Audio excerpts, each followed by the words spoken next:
¿Quién me puede refrescar dónde nos quedamos?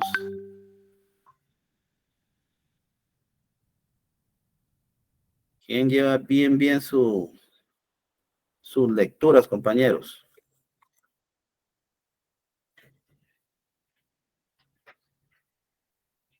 Licenciado, buenas tardes. Se quedó explicando todo lo que era el punto 2.1 y sé que donde dice el segundo un criterio respectivo antes del criterio amplio el 2.2.21, criterio amplio, ahí se quedó. Ah, ya. Ujú. Entonces estaríamos Página prácticamente. 65 o página 53. En este caso es la página 65 del libro y la página 53. Pero si quiere, pues empiezo a leer, no sé, o explicar Gracias. algo más. Vamos a ver, me decía que estamos en la página 65. 65 del libro. Ujú. Ah, ya. Bueno, en el criterio amplio. Ajá, Bueno, ahí. gracias, compañera. Le agradezco mucho. Bueno, previo a que continuemos con la lectura, les voy a dar unas definiciones. Por favor, las pueden apuntar porque estas definiciones van a ser importantes. No son largas, me dicen si les voy dictando algo rápido para poder detener. Bueno, testigo. El testigo es la persona que presenció un hecho o acontecimiento.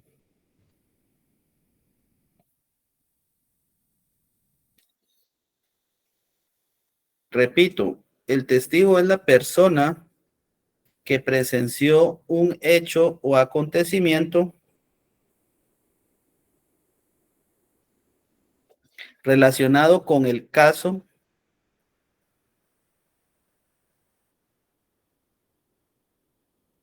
que se litiga.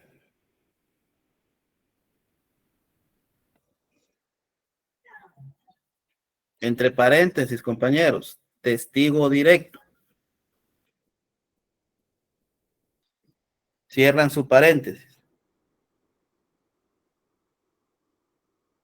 O bien escuchó decir algo que no percibió.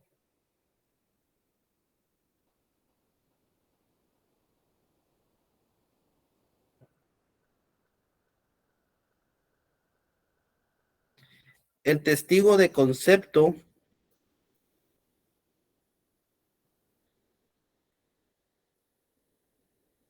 es quien no declara sobre los hechos principales. Licenciado, ¿el testigo de qué dijo? Disculpe. El testigo de concepto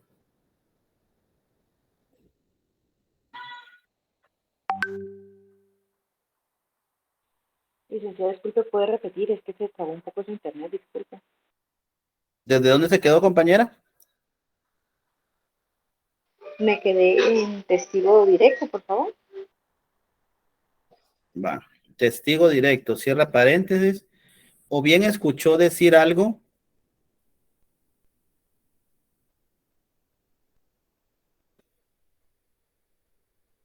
que no percibió.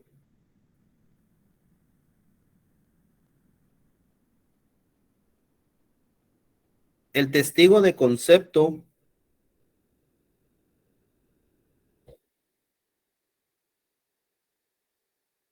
es quien no declara sobre los hechos principales,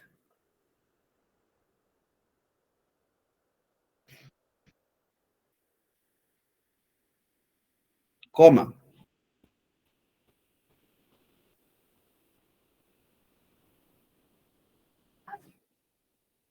sino sobre algo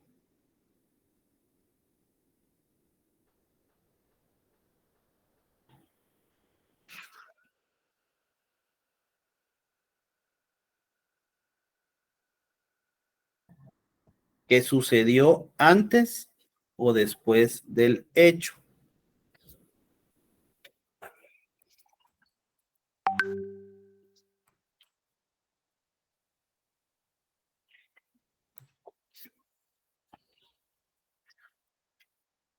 ¿Estamos bien todos?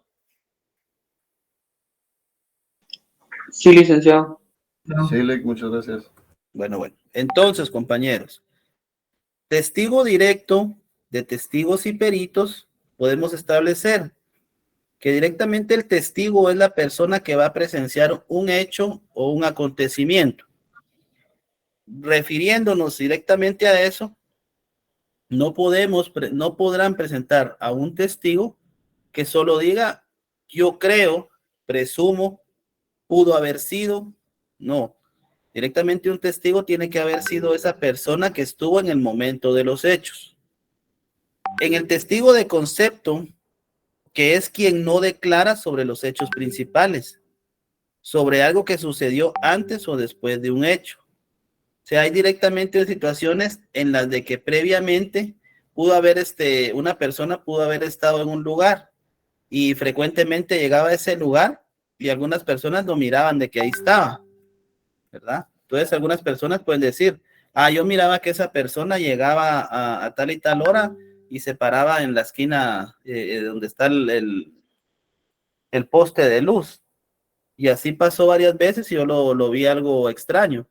Pero el día de hoy, directamente es cuando él ataca a la persona y le dispara.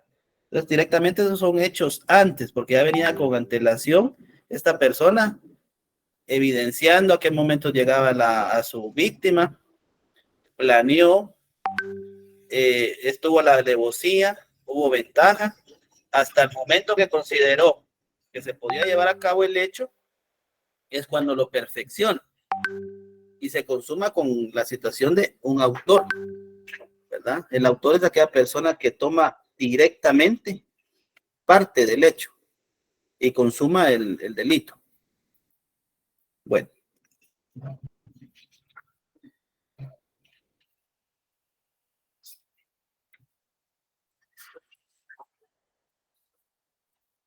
Vamos a apuntar, vamos a ver primero, ¿qué son las preguntas abiertas? Cuando en un debate directamente se haga la interrogación de testigos, hay cierta forma de cómo directamente se van a llevar a cabo esas preguntas. Las preguntas deben de llevar un sistema y hay cierto tipo de preguntas. Las vamos a poder ver el día de hoy para que ustedes tengan ese conocimiento directamente. Las preguntas abiertas son una variante de las preguntas narrativas, cuyo alcance está en cierto modo limitado. Una limitación típica tiene carácter temporal. La pregunta abierta generalmente pide al testigo que describa un solo hecho, más que una serie de hechos.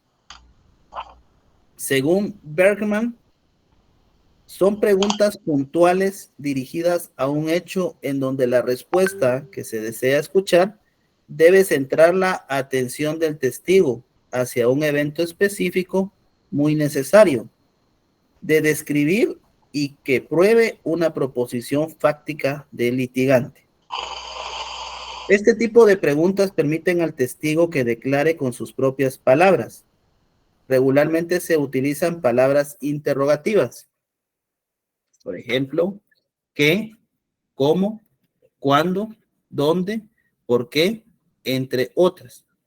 Para dar oportunidad a que el testigo declare respuestas abiertas para tener mejores resultados, deben ir acompañadas de preguntas de seguimiento. Por ejemplo, en el caso drogas. Entonces, compañeros, podemos observar, podemos analizar que directamente estas preguntas abiertas van a llevar directamente a que el testigo manifieste y diga directamente cómo, cuándo, dónde sucedieron los hechos. Entendemos directamente esto, compañeros, a qué se definen las preguntas directas. Esto se va a llevar a cabo dentro de la fase del debate. Ahí es donde directamente se van a llevar a cabo los peritos, los testigos, para poder llevar a cabo ese interrogatorio, esa declaración como tal. Entonces, definición de preguntas abiertas. Apunten. Son preguntas puntuales dirigidas a un hecho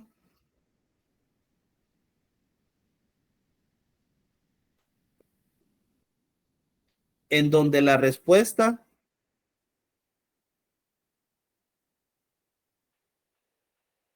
que se desea escuchar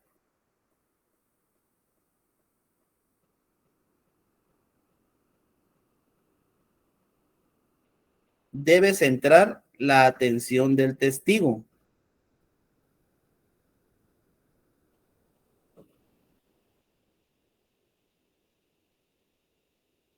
Licenciado, disculpe, podría repetir nuevamente. Es que me quedó donde se desea escuchar. Desea escuchar. Debe centrar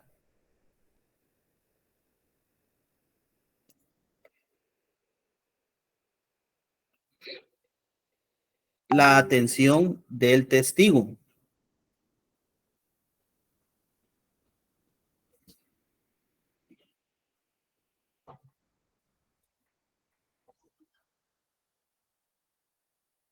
Punto.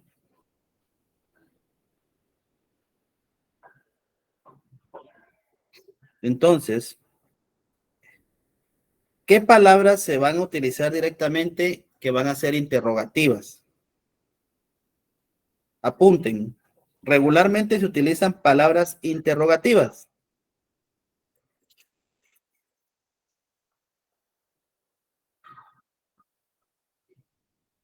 ¿Qué? Coma. ¿Cómo? ¿Cuándo? Coma. ¿Dónde? Coma. ¿Por qué?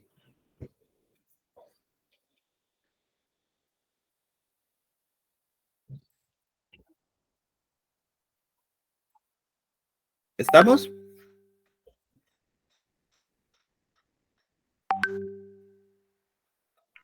Pero licenciado, o sea que puede volver a repetir, por favor. Gracias. ¿Desde dónde te quedó, Catherine?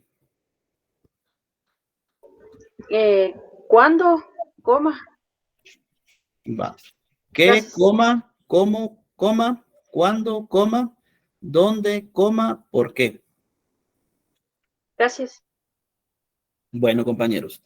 Entonces, este tipo de palabras son interrogativas. Van directamente a que el testigo explique de forma directa cómo fueron los hechos, sin redundar. Bueno. Preguntas cerradas. Son preguntas que buscan producir información específica y permiten al testigo contestar sobre aspectos puntuales y que responda con sus propias palabras, lo que da credibilidad al testimonio. Se pueden formular para que la persona que declara escoja entre varias opciones de respuestas y por lo mismo focalizan la declaración del testigo en aspectos específicos del relato. No sugieren al testigo una respuesta deseada, pero tampoco permiten el desarrollo de un relato abierto acerca del caso de los términos propios del testigo. Este tipo de preguntas permiten que el examen del testigo sea más persuasivo, porque focaliza la atención de éste y de los jueces en aspectos específicos que destacan detalles del evento y permiten destacar los aspectos más importantes de la historia que se relata por medio del testigo. Además, ayudan a refrescar la memoria del testigo. Son aptas para testigos jóvenes, ancianos o enfermos, y por medio de ellas se puede aclarar ciertas respuestas y establecer transiciones entre diversos términos. Estas preguntas pueden también realizarse por sí o por no, es decir, las que dan una sola respuesta afirmativa o negativa a la pregunta y caen en lo sugestivo, pero son permitidas para los testigos y peritos. Por ejemplo, ¿el vehículo era rojo? Respuesta, sí. Pregunta, ¿Con cuántas personas estaba Carlos cuando escuchó el disparo? Respuesta, con 3 personas. Estas interrogantes pueden realizarse siempre y cuando el testigo haya declarado que había un vehículo y que Carlos estaba con otras personas. Entonces, compañeros, aquí hay un punto muy importante que ustedes deben de analizar y de observar. La situación es la siguiente, miren, compañeros. Cuando en el debate y este proceso ha iniciado a través de una etapa preparatoria, posterior se inicia la etapa intermedia y se hace el ofrecimiento de pruebas. Pero hay puntos muy conceptuales que directamente nosotros tenemos que ya tener en nuestra mente. ¿Por qué? Cuando se da el alegato de apertura directamente en el debate, se exponen los elementos que se van a atacar, ¿verdad? Evidentemente nosotros ya hicimos una plataforma fáctica y esa plataforma fáctica va a ser nuestra defensa y es los elementos que le vamos a presentar al juez.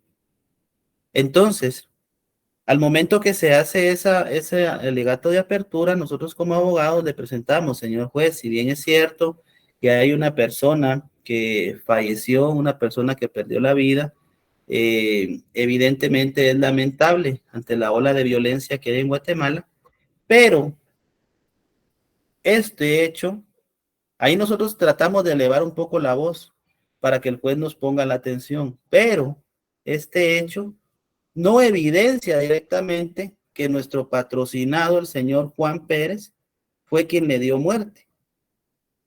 Porque los elementos que presenta la fiscalía en su apartado número 1 y tal, nosotros le empezamos a desarrollar. No sé si me están entendiendo ahí.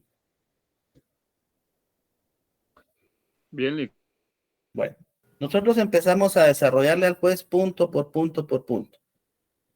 Y hacemos la aclaración porque nosotros ya vamos a saber en qué momento le vamos a preguntar al testigo A o testigo B si efectivamente él puede manifestar en qué tipo de vehículo iba o qué color era. ¿Ya? Otro punto importante es, el testigo manifiesta o hizo una aclaración de que eran un vehículo, pero no dice el color. Y en las pruebas directamente que era un vehículo negro y él dice que era rojo.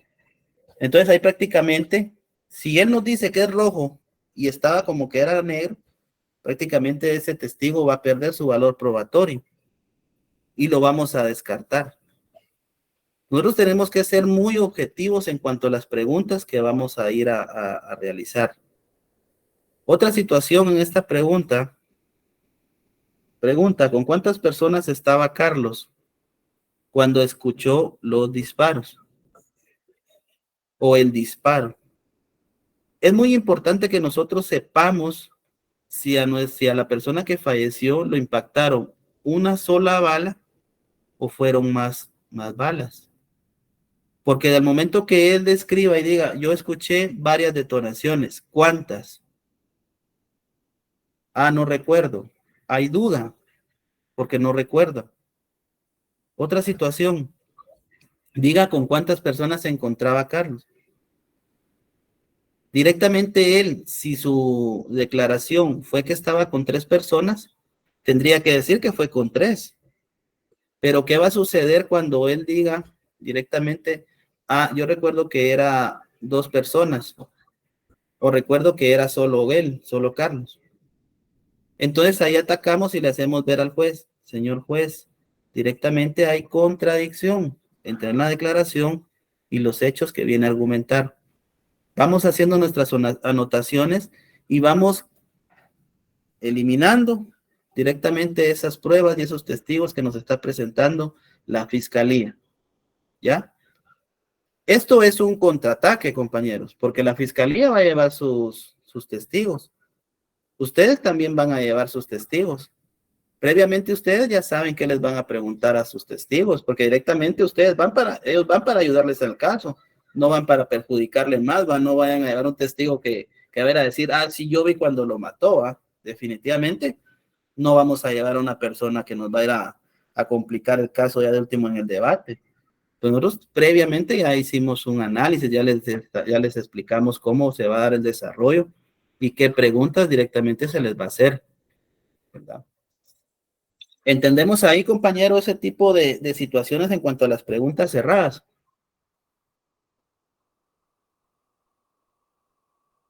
Sí, gracias. Muy bueno. Claro, Lick. Bueno, apuntemos, pues. Preguntas cerradas. Son preguntas que buscan producir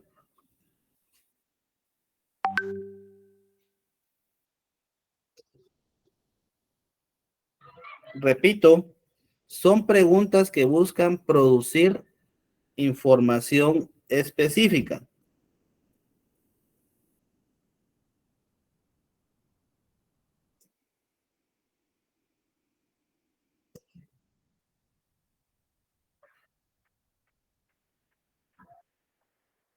Y permiten al testigo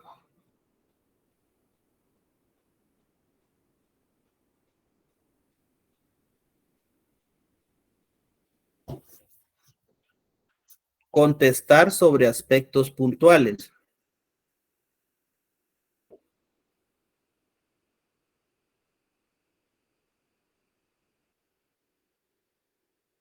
¿Todos van bien? ¿Se quedó alguien atrás?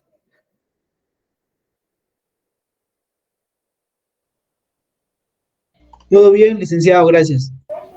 Bueno. Y que responda con sus propias palabras.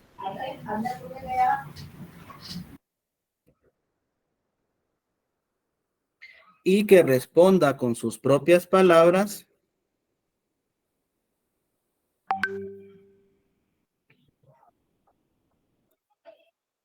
lo que da credibilidad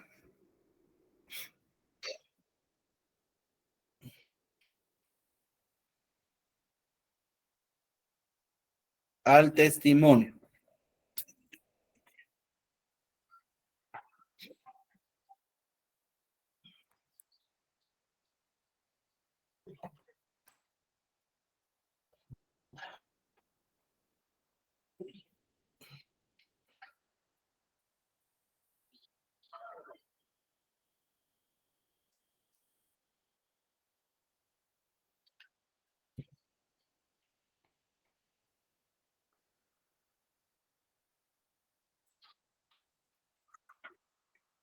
¿Estamos todos? Sí, licenciado. Sí. Gracias. Bueno, compañeros, importante. Apunten estas definiciones. Le vamos a pedir favor, compañera Tatiana.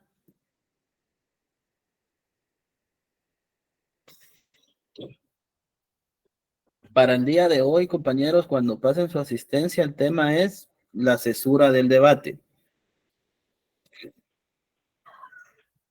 La censura, perdón, así dijo. La cesura. La censura, gracias. Cesura del debate.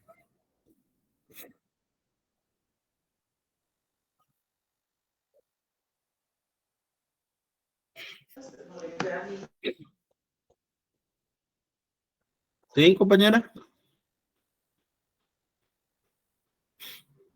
Bueno. Preguntas sugestivas. Como su nombre lo indica, son preguntas que sugieren de antemano la respuesta. Después de cesura del debate y, disculpe. Cesura del debate. Ahorita voy a seguir con la lectura referente a las preguntas sugestivas. ¿Estamos? Sí, muchas gracias. Ok. Como su nombre lo indica, son preguntas que sugieren de antemano la respuesta, que se necesita que el testigo conteste. Realmente son afirmaciones realizadas en un tono de pregunta. En el sistema acusatorio adversarial guatemalteco son permitidas para los testigos y peritos, no así para el imputado o acusado. Artículo 378 y 86 del Código Procesal Penal. Las preguntas sugestivas no son muy aconsejables para el examen de testigos, porque cuando el abogado sugiere las respuestas, prácticamente él es quien brinda la respuesta y no el testigo quien la responde. Recordemos que el examen de testimonio, el protagonismo, lo debe tener el testigo quien aporta información al juicio, por medio de sus deposiciones. Por el contrario, como veremos, las preguntas sugestivas son muy aconsejables para los contraexámenes de testigos y peritos. Como lo indica Gonzalo Rúa, las preguntas sugestivas durante el examen directo pueden formularse cuando son introductorias, de transición, en supuestos, testigos, hostiles y sugestivas por negativa. Entonces, compañeros, es lo que les decía, directamente hay cierto tipo de preguntas que nosotros tenemos que tener cuidado. ¿Sí, Robin? Licenciado, disculpe la pregunta. ¿Qué artículos mencionó el Código Procesal Penal? Artículo 378 y 86. ¿Lo tenés a la mano? Dale lectura, Robin. Claro, licenciado, artículo 378, Código Procesal Penal. Examen de testigos y peritos. El presidente identificará al testigo con su nombre y el documento personal que lo identifique válidamente e inmediatamente concederá la palabra a la parte que lo propuso para que lo examine sobre idoneidad, hechos y comparecencia al tribunal. Seguidamente concederá la palabra a los demás sujetos procesales para que lo examinen o contraexaminen. El presidente del tribunal moderará el interrogatorio y no permitirá que el testigo o perito conteste a preguntas capciosas e impertinentes. La resolución que sobre ese extremo adopte será recurrible, decidiendo inmediatamente el tribunal. Gracias. El otro artículo, por favor. El 86. Claro, licenciado, ahorita voy. Gracias, Robin. Artículo 86, interrogatorio. Las preguntas serán claras y precisas. No están permitidas las preguntas capciosas o sugestivas y las respuestas no serán instadas perentoriamente. Gracias, compañeros. Bueno, entonces ahí está su artículo para las preguntas capciosas o sugestivas. Artículo 86, Código Procesal Penal. Entonces, compañeros, no van a estar permitidas las preguntas que directamente lleven a una situación capciosa o sugestiva y las respuestas no serán instadas perentoriamente. Como podemos observar, el juez va a estar muy atento en cuanto a las preguntas del tribunal que se les esté realizando a los testigos. Nosotros debemos ser muy cuidadosos, compañeros, porque por una pregunta que realicemos mal, nos podemos traer para abajo nuestro caso. Y recordemos que depende directamente la libertad de nuestro cliente. Entonces, vamos a apuntar preguntas sugestivas. Son preguntas que sugieren de antemano la respuesta.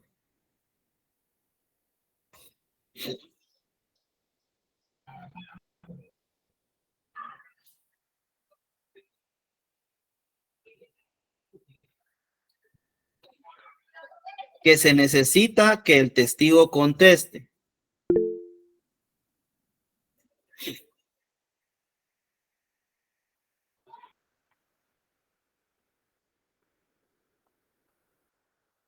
Realmente son afirmaciones. Realmente son afirmaciones realizadas en un tono de pregunta.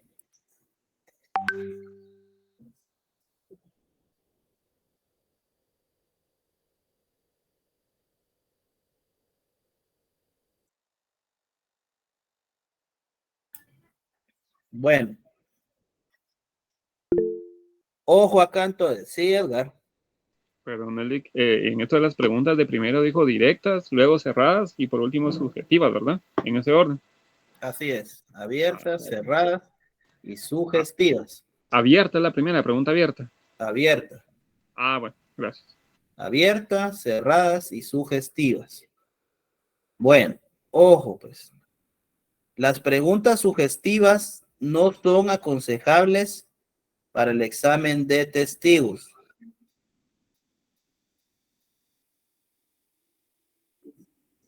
Pues por ahí puede venir una pregunta, compañeros. ¿Cuáles son las preguntas que no son aconsejables para el examen de testigos?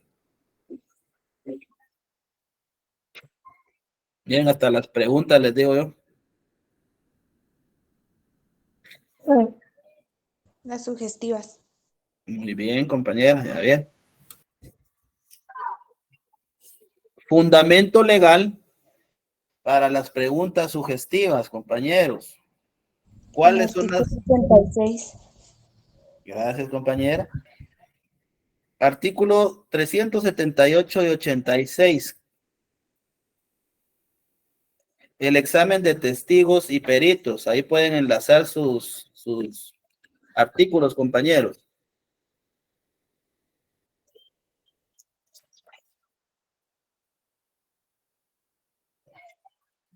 Compañeros, le vamos a pedir favor a Tatiana si les puede subir el link para su asistencia.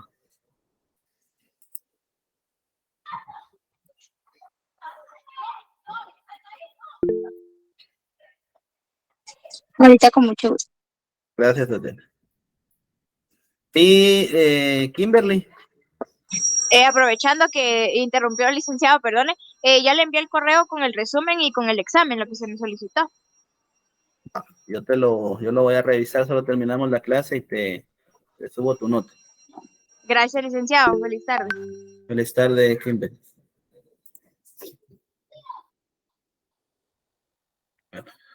Entonces, compañeros, lo que estamos viendo directamente es cómo se lleva a cabo el interrogatorio de testigos.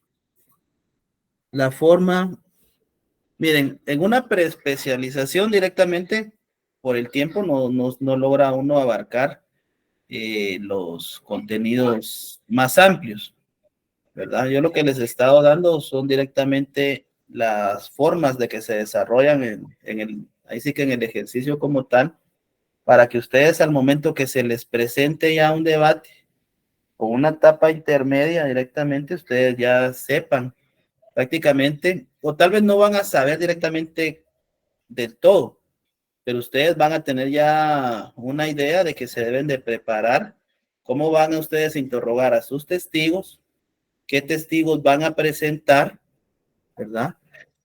Ustedes van a analizar previo y van a hacer una estructura y van a establecer si las preguntas que van a hacerles van a ser abiertas, cerradas, y en cuanto a las preguntas sugestivas que directamente no son elementales para que les hagamos a nuestros testigos, porque nosotros prácticamente les vamos a dar la respuesta. Entonces prácticamente eso no nos va a llevar a una situación de que él pueda darle una idea al juez y decirle con serenidad, señor juez, los hechos no fueron así, así, así, ¿verdad? Porque si nosotros decimos, mire, diga a qué hora fue, si fue a las 5 de la tarde, sí, a las 5 fue. Entonces prácticamente nosotros le vamos a dar la respuesta. Y lo que vamos a hacer es prácticamente poner más en duda el razonamiento del juez. Recordemos de que el juez siempre va a estar en el tribunal, pues ellos directamente ese tribunal no va a conocer de los hechos, porque prácticamente el tribunal se integra y ellos prácticamente al momento que se inicia el debate con el alegato de aperturas que nosotros le vamos a hacer saber los hechos y que de qué manera nosotros vamos a probar. Permítanme, compañeros.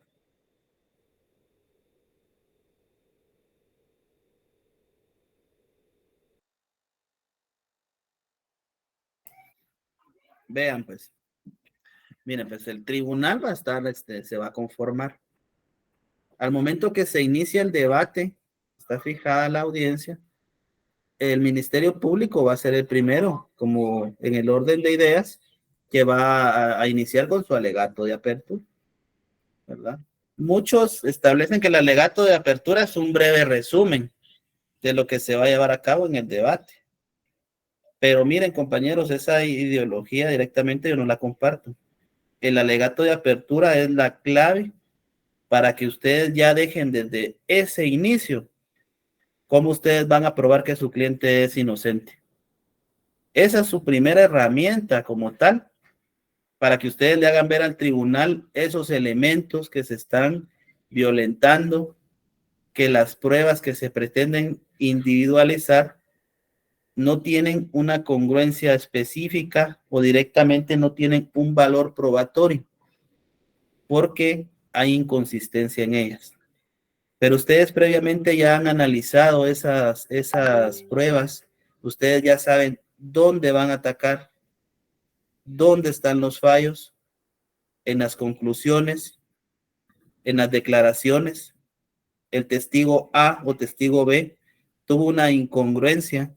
Entonces ustedes ya le van a hacer ese esquema al juez y le van a decir, por este hecho, por este momento y por esta circunstancia, se está violentando y no se lleva a cabo la tipificación del delito como tal. ¿Por qué? Porque al momento de los hechos que se manifiestan, mi cliente estaba en otro lugar, por ejemplo. La forma de la declaración del testigo A, él manifiesta que fueron a las 3 de la tarde los hechos, cuando mi cliente en ese momento se encontraba en sus labores, el cual fungía para la empresa tal y tal, y como tal hemos presentado el video donde él se encuentra en las instalaciones a esa hora. ¿Creen ustedes de que de esa manera no podemos destruir directamente esa prueba del testigo? Evidentemente lo vamos a poder desvanecer, vamos a poder hacer desvirtuar esos elementos, porque si directamente existe un video en el cual se haga constar de que él efectivamente en el momento de los hechos se encontraba realizando sus labores como tal, no pudo haber estado en dos lugares a la misma vez, ¿verdad? Entonces prácticamente lo que se le está tratando de imputar no es verídico. Y así han pasado un montón de casos, compañeros, en las cuales hay personas que están privadas de libertad y son inocentes. ¿Pero por qué? Porque a veces no se tiene la suficiente, el conocimiento también. Y los jueces también resolvían de forma inquisitiva, ¿verdad? Los jueces solo resolvían porque decían, este fue, va. Y a su analogía ellos resolvían, ¿verdad? Y recordemos que los jueces no pueden resolver de formas análogas, no se pueden inventar criterios, ¿verdad? Para eso debidamente se debe de basarse en lo que la ley establece. Otra situación muy importante, compañeros, en un debate, como el tribunal directamente hasta ese momento del debate va a conocer, va a empezar a formularse esas ideas, si pudo o no pudo haber participado en el hecho. Y recordemos que en ese debate la última palabra la tiene directamente la persona que está siendo sindicada o que está siendo imputada de ese hecho. ¿Qué más bien que esta persona que conoce y sabe cómo son los hechos pueda declararle al tribunal y pueda establecer esa forma narrativa? Y que el tribunal, cuando va a entrar a hacer su deliberación, directamente la realice por hechos congruentes y que no vaya directamente sobre las actas y los hechos a tratar de leer y tratar de sacar una idea de eso. No, que directamente ese tribunal va a entrar a deliberar, pero porque en su mente ya llevan directamente que nuestro cliente es inocente. Otra situación importante, compañeros, es muy importante que nosotros de abogados siempre le llamemos por su nombre a las personas que estamos defendiendo, porque así lo vamos individualizando ya. Y al momento que nosotros hacemos la defensa, decir, es que él es inocente por este hecho y por este. Porque de esa manera nosotros le vamos dejando ya plasmado al tribunal de que nuestro cliente es inocente. Imagínense, si a nosotros nos están reiterando con mensajes ahí subliminales, como decimos, de que es inocente, va a llegar un momento que vamos a aceptar que es inocente. Entonces tenemos que tener esa herramienta también para ir utilizándola y hacerle ver que es inocente, ¿verdad? Entonces, compañeros, conforme a lo que se ha llevado el día de hoy, prácticamente el tiempo, como les digo, a veces no da para poder avanzar en tanto. Creo que hemos podido ir avanzando en la mayor parte, ¿verdad? Y por el día de hoy vamos a dejar la clase hasta ahí, compañeros. Si alguien tiene dudas, tiene alguna situación que presentar, es el momento. Sí, Baker. Licenciado, disculpe, el tema sería el testigo, ¿no? No, el tema es la cesura del debate. Gracias. Gracias. Entonces, compañeros, Lick, buenas noches. Sí, Walter. Una pregunta, ¿cuál es el fundamento legal del examen de testigo? ¿Me lo podía repetir? El 378 y el... Los artículos son 378 y el 86. Gracias, Lick. Bueno. Del Código Procesal Penal. Entonces, ¿alguien más?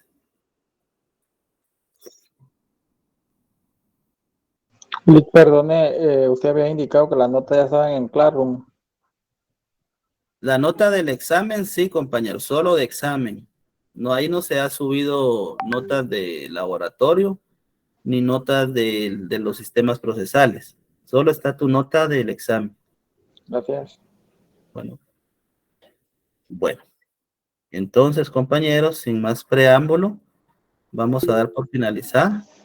¿Sí, Aurora? Disculpe, perdone. Solo quisiera leerle cómo yo escribí lo de preguntas cerradas. Me dice si así es, por favor. Son preguntas que buscan producir información específica y permiten al testigo contestar sobre aspectos puntuales y que responda con sus propias palabras, lo que da credibilidad al testimonio. Solamente, ¿verdad? Así es, compañero. Muchas gracias. Muy amable.